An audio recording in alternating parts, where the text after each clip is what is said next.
Estamos con Marcos Novaro. Marcos Novaro es un politólogo, un cientista social, que tiene entre sus muchas cualidades una que a mí me interesa especialmente y que a mi juicio lo destaca.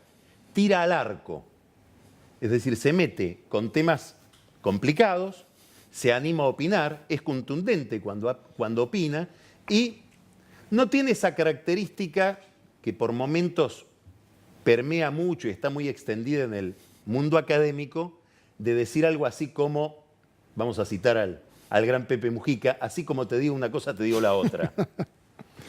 Bienvenido, Marcos. Gracias. Digo que tira al arco porque acaba de publicar un libro tan candente como su título lo indica, El caso Maldonado. Así es. Lo estamos mirando la tapa del libro que edita Edasa. Pregunta obvia, ¿por qué alguien que está en su torre de marfil de intelectual lo inspira a escribir sobre un tema tan del momento? Bueno, yo venía siguiendo el caso y digamos, me fui involucrando en el caso cada vez más. Bueno, como vos sabés, fue un shock para la sociedad y después se desinfló y pareció que quedaba en el pasado muy rápido, digamos, ¿no? A partir de que apareció el cuerpo en el río, se reveló la verdad y curiosamente dejó de interesar y dejó de discutirse mucho de lo que había pasado. Y es curioso, digamos, porque una situación en la cual había una gran incertidumbre, muchas hipótesis en danza, rara vez pasa esto de que se descubre la verdad, digamos, ¿no? Pasó esto. Tenemos un montón de casos parecidos que no terminan nunca de resolverse, ¿no? Nisman, ahora el de Rafael Nahuel, que va a ser muy difícil que se resuelva nunca, qué pasó ahí en el lago Mascardi. Sin embargo, un caso que se supo que pasó, o la AMIA, digamos, sí, hay un montón, que se siguen discutiendo, pero un caso que sí se supo qué pasó, ya no se discute más, digamos, ¿no? Y toda la crisis política que giró alrededor del caso es extremadamente interesante. ¿A qué atribuís que no se discute más? Bueno, los que metieron la pata no quieren que se discuta. Los que tal vez no metieron la pata, pero vivieron de la sospecha, tampoco les interesa, digamos, ¿no? Y la verdad no interesa. Yo creo que en el fondo lo que interesa es el drama, es el conflicto y un poco el barro, digamos, ¿no? Pero la verdad en sí, discutir hechos no interesa mucho, digamos, ¿no? Entonces, me parece que habla mucho de nuestra cultura política, del peculiar momento que vivimos, digamos, porque involucra una cantidad de actores, al gobierno, a la oposición, a los movimientos de derechos humanos, a la protesta social. Y bueno, un poco por todo esto me interesó escribir, me encerré 10, 15 días y me puse a escribir esto, ¿no? Ahora, este tema nos lleva a muchos temas que siguen vigentes, algunos de ellos. La primera pregunta que te quiero hacer es, vos subtitulás el libro varios temas. Uno es el futuro de los derechos humanos. Sí. Hubo un momento en que, probablemente favorecido por cierta impericia y error del gobierno, o por lo menos de un sector del gobierno, se decretó que Macri tenía que tener un desaparecido. Así es. ¿No? ¿Por qué? Bueno, no es la primera vez que los organismos de derechos humanos actúan de esa manera y además que encontraron un socio en los mapuches radicalizados, lo que se llamaba la RAM y ahora ya no se sabe cómo se llama porque han cambiado de nombre, digamos, o han dejado de tener nombre. Encontraron un socio que les ofreció la evidencia fraguada, pero parecía una evidencia de que eso era lo que había pasado y sin pensarlo mucho y se abalanzaron sobre el caso, digamos, ¿no? Vino muy a cuenta de la coyuntura electoral, estaba en plena campaña para las PASO y era una elección decisiva para el futuro del kirchnerismo, para la sobrevivencia del kirchnerismo. Entonces, los organismos de derechos humanos que consideran que su futuro depende del futuro del kirchnerismo, se abalanzaron y se fagocitaron el caso, digamos, ¿no? Yo creo que lo que vos mencionás... Por parte. Sí. Acabas de decir algo muy interesante. Vos decís, los organismos de derechos humanos creen que su futuro depende del kirchnerismo. Así es. Tradicionalmente el tema derechos humanos fue un tema identificado con la izquierda en la Argentina. ¿no? Digamos, Sí, sí. es muy difícil universalizarlo por Bueno. falta de sensibilidad de otras corrientes políticas. Bueno, pero Ahora ya no es con la izquierda, es casi vos decís con el kirchnerismo. sí, digamos, se ha ido volviendo mucho más faccioso, ¿no? Los organismos que eran medianamente pluralistas, tal vez no del todo, pero por lo menos en parte eran pluralistas, tipo APDH, el CELS, qué sé yo, Alfonsín, varios peronistas, estaban en la APDH en los 80, digamos, ¿no? Después fueron o marginados o abandonaron, ¿no? Bueno, a Carrió la echaron directamente de la APDH. Entonces, se ha vuelto un movimiento cada vez más faccioso y después de la década kirchnerista creo que asumieron que su lugar era ese, ¿no? Y creo que sin mucho disenso, porque incluso los sectores de izquierda avalan esa situación, ¿no? Los de izquierda no kirchneristas, que pueden estar, sectores trotskistas o cosas por el estilo, tampoco hacen mucho ruido respecto, no les hace demasiado problema que eso sea así, ¿no? Ahora, yo te preguntaba, y ahora vuelvo sobre el tema, ¿por qué Macri tiene que tener un desaparecido? Bueno, mirá Que me parece que es algo que nace antes Sí, claro. del caso Maldonado. Yo recuerdo muchas notas, pero en especial una muy bien planteada de Horacio Berbisky, donde él sostiene, bueno, Macri no es una dictadura, llegó por la vía legal, pero expresa el bloque de poder que expresaba la dictadura y como que sugiere, bueno, finalmente terminará haciendo las cosas que por la dinámica histórica o política o de poder termina haciendo ese bloque siempre. Sí, porque además los métodos los van a ir ganando, digamos, ¿no? O sea, progresivamente este gobierno va a evolucionar hacia ese lado, digamos, ¿no? Y en algún sentido la verdad está ahí, digamos, ¿no? Su esencia es esa. Entonces, tarde o temprano van a llegar, lo que hay que hacer es revelar ese proceso y mostrar que y durante 2016 y sobre todo 2017 lo hicieron sistemáticamente, ¿no? Cuando fue la discusión del 2x1, eso revelaba el negacionismo y la voluntad de volver a legitimar los métodos ilegales, ¿no? Si vienen por el 2x1 es porque quieren soltar a todos los militares y legitimar la represión del proceso, o sea, la represión ilegal. ¿Para qué? Para volver a practicarla. O sea, ese tipo de razonamientos estaba ya planteado. Como vos decís, eso es muy anterior a Maldonado. Cuando aparece lo de Maldonado es como En la intimidad de la Corte hay gente que dice esto, que lo sigue diciendo, en el juego de poder interno. Exactamente. ¿No? Entonces fue como la gota que rebalsó el vaso, digamos, ¿no? O sea, vino a confirmar todo lo que ya pensaban. Y la nota fundacional del caso, que es la que escribe Berbisky el 7 de agosto, es un manual de deducción doctrinaria, digamos, ¿no? O sea, la verdad es esta, no importan los datos porque no hace falta probar nada, esto ya está demostrado. La consecuencia es Bullrich y Nossetti están desapareciendo gente, digamos, ¿no? Creo que además, obviamente, se sumó a esto todo el episodio RAM, mapuches radicalizados. ¿Qué es eso? Que es muy interesante, digamos, ¿no? Porque, a ver, verdad, ¿qué dimensión tiene? Mira, la RAM en sí es un grupo muy pequeño, pero tiene, primero, ramificaciones muy importantes en Chile, digamos, es como una sucursal de un emprendimiento chileno que tiene 30 años y tiene mucha gente, y hace décadas que viene practicando terrorismo, o llamémoslo, una pequeña guerrilla étnica, digamos.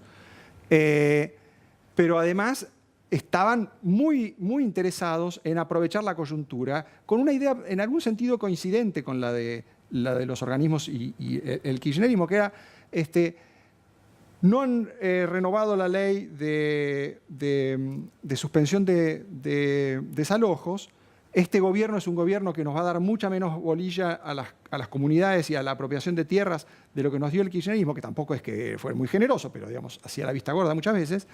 Entonces es la oportunidad para escalar, ¿no? Para llevar a una situación parecida a la que se vive en Chile. Sobre todo ahora que en Chile que tenemos cada vez más problemas. Porque la verdad que en Chile, desde el final de Bachelet y más lo que se viene con Piñera, la CAM, que es la versión, digamos, de esta guerrilla étnica en Chile, está cada vez más acosada por fuerzas de seguridad y por un aislamiento político cada vez más grave, digamos, ¿no? Sí, sí, porque la propia Bachelet, que se resistía mucho exactamente a aplicar la legislación más dura, terminó aplicándola por cansancio, porque no quisieron negociar nada. Porque estos sectores quieren segregar a las comunidades mapuches del resto de la sociedad. Por eso los atentados Sobre todo ¿Quieren como- segregar a las comunidades mapuches del resto de la sociedad o quieren formar un Estado independiente? Bueno, pero el primer paso es la segregación, ¿no? La idea, no trabajen en las empresas de los blancos. ¿Y qué hacemos? Quemamos las empresas de los blancos. Todo el argumento ecológico, en realidad, es básicamente un cuento, porque lo que ellos están tratando es de destruir los fuentes de trabajo a través de los cuales la población joven mapuche puede terminar siendo empleada, es decir, son absorbidos subordinadamente a la sociedad blanca capitalista. Y entonces lo que tienen que hacer es destruir esos emprendimientos. Entonces, no quieren que los mapuches tengan laburo, básicamente. Toda la idea de la tierra nos va a dar todo lo que necesitamos. Es una idea reaccionaria, absurda, ¿no? Sobre todo conociendo lo que es la tierra en la mayor parte de los lugares donde están asentados estas poblaciones. Entonces, esa idea de segregación ha estado fracasando en Chile durante todos estos años. ¿Cómo llega acá y qué dimensión tiene acá? Y yo No creo que te hablo tiene solo del caso Maldonado, te hablo también ahora del caso Claro, Nahuel, ¿no? Rafael Nahuel. Yo creo que la dimensión que tuvo fue creciente, porque ellos empezaron con una serie de operaciones en 2014 y en 2015, y finales de 2015 sobre todo, dieron el salto, ¿no? Empezaron a hacer operaciones cada vez más sistemáticas. Ahí están los 70 atentados que contabiliza ahora Bullrich. Dice, esto viene siendo cada vez más grave.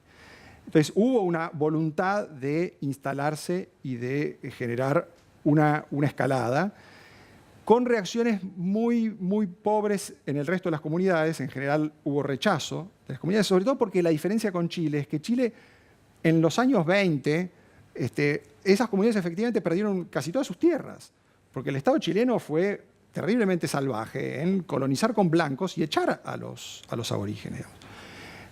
Nada que ver con lo que pasó en Argentina. En Argentina el clientelismo y el populismo han mezclado a la gente de tal manera, digamos, a veces por malos motivos, digamos, pero tiene el efecto de que los mapuches no son muy diferentes al resto de los pobres que viven en Neuquén, Río Negro y Chubut.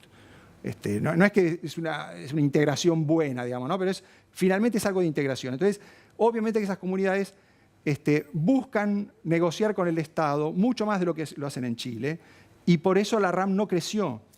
Y por eso cuando hacen esta toma en Cuyamén y después empiezan a usar la toma de Cuyamén para movilizar digamos, en protesta por la detención de Jones Walla, se quedan solos. Son 15 tipos, digamos, ¿no? La verdad es que ahí el problema básico es que ellos se estaban aislando. Es muy diferente a lo que pasa en Mascardi, donde yo creo que ellos aprendieron que en vez de ir con la bandera de Jones Walla y el anticapitalismo, tenían que ir por el lado de los espíritus ancestrales, ¿no? ¿Cómo es eso?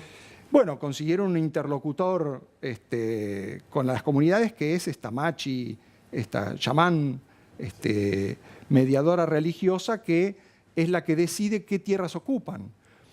Y entonces han logrado cierta adhesión de comunidades que con la RAM y con Jones Walla no quieren saber nada, pero sí siguen a la madre de Jones Walla, que es la mediadora de la machi, ¿no? Entonces, ¿Cómo ves la conducta del gobierno frente a este fenómeno? Porque uno ve que, por un lado, en el Ministerio de Seguridad te lo plantean como un tema inquietante, casi como un fenómeno terrorista.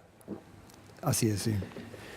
Y por otro lado, uno ve que en otros sectores del gobierno, previsiblemente la Secretaría de Derechos Humanos se sienta a una mesa de negociación presidida por un obispo, donde hay en su mayoría organizaciones kirchneristas, y como que reconoce que hay un problema de marginación y de exclusión. Sí. ¿Cuál de las dos versiones es la correcta y en todo caso qué tiene que ver la ley con todo esto y los procedimientos institucionales? Mirá, yo creo que a diferencia de los mapuches radicalizados que fueron mejorando su estrategia, el gobierno no la ha mejorado, digamos, ¿no? Yo creo que esos dos rostros que vos decís no se complementan, sino que se bloquean entre sí, digamos, ¿no? La visión puramente de seguridad no va a funcionar, porque básicamente acá hay un problema de credibilidad y de propaganda. O sea, no es un grupo que efectivamente sea un grupo armado de dimensiones que justifiquen, digamos, una campaña de represión de gran escala, ¿no? Lo que justifica... Hay gente que tiene ganas de que sea eso. Sí, claro. ¿No? Dentro del gobierno, fuera del gobierno. Sí, no, obviamente. Algunos proveedores de armas debe también. Por ejemplo.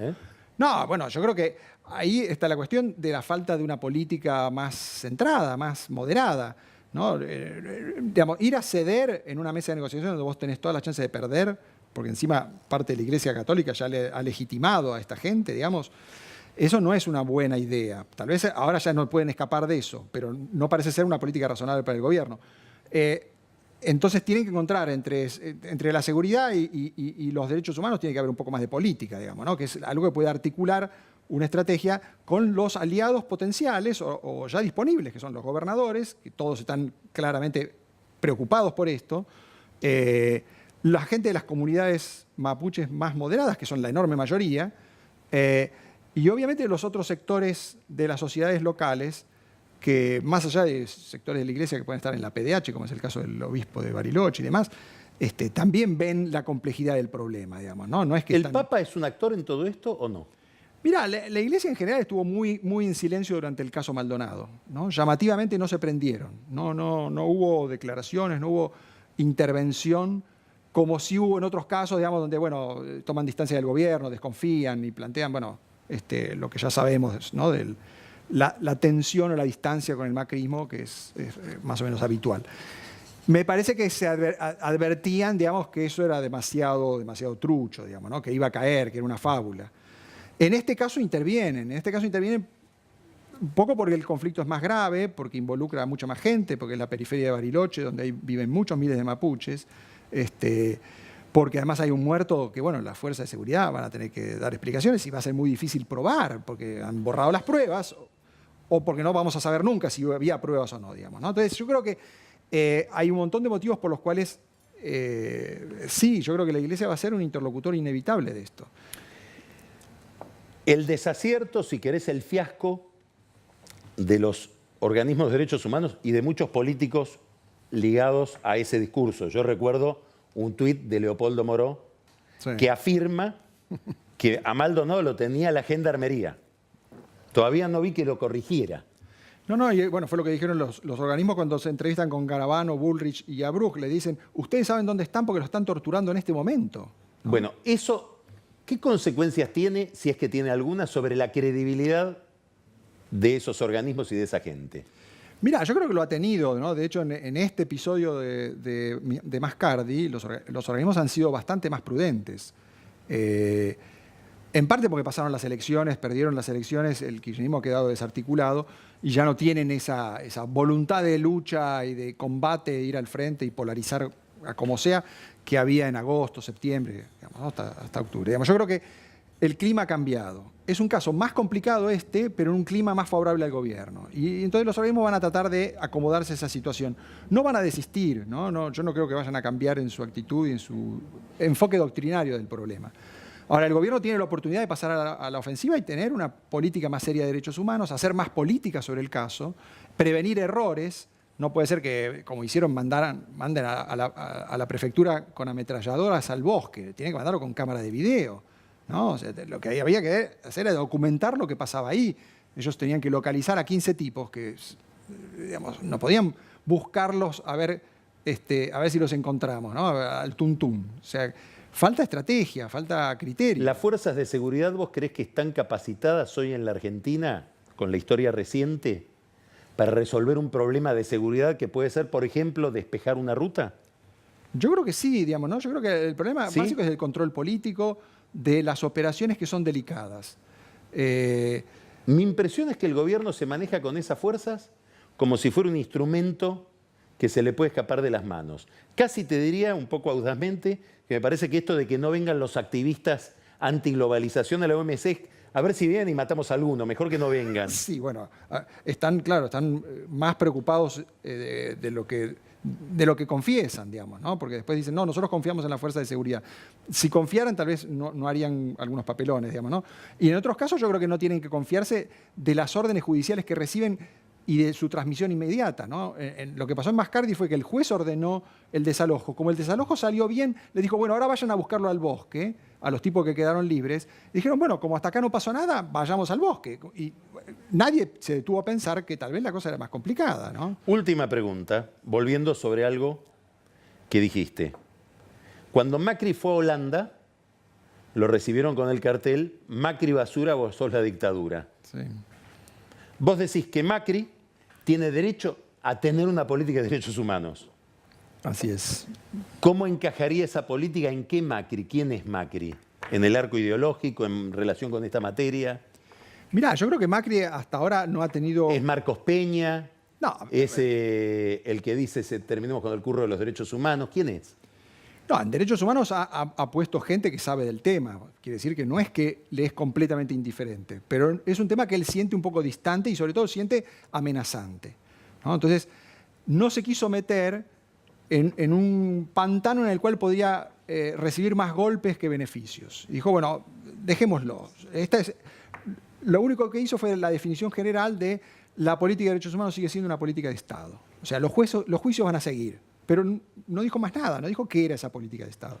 Ahora mañana van a hacer una reunión sobre una explicación de qué es lo que quieren hacer con derechos humanos, cosa que tal vez es tarde, pero mejor tarde que nunca. Y yo creo que tienen gente para hacer eso, porque Abruz, Santiago Cantón y un montón de asesores de justicia son gente que sabe mucho de derechos humanos, tienen una idea mucho más interesante de lo que tienen los organismos que repiten siempre lo mismo hace 30 años. Entonces, en ese sentido yo no creo que sea un problema de falta de recursos, tal vez es un problema de agenda y de temores iniciales, ¿no? Era difícil para ellos asumir una política de la cual seguro no iban a recibir réditos en un momento en el que tenían que hacer un montón de cosas donde tampoco iban a tener réditos, pero tenían cosas más urgentes que hacer.